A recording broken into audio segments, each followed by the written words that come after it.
থেকে 3 দফা আলোচনা করছে, কোনো জায়গায় সুরা হয় নাই।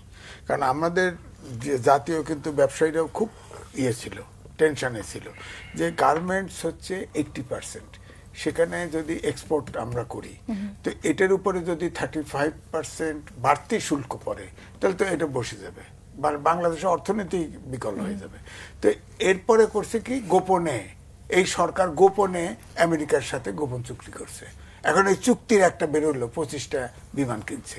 তো এখন যদি আমি বলি যে এর আগে আলোচনা হয়েছিল, পোর্টের কথা আলোচনা হয়েছে, করিডোরের কথা আলোচনা হয়েছে, শেখ হাসিনা বলে গেছে আমি যদি দ্বীপ দিতাম তাহলে সরকারে থাকতে পারতাম, সে দ্বীপও দিয়ে ফেলছে কিনা কে জানে, চুক্তি তো গোপন করছে।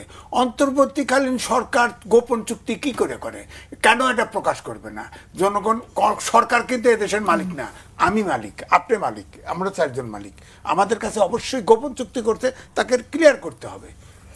কেন রাজনৈতিক দল একটাও এখনো তাদের বিরুদ্ধে চলে না, আঙুল তোলে না?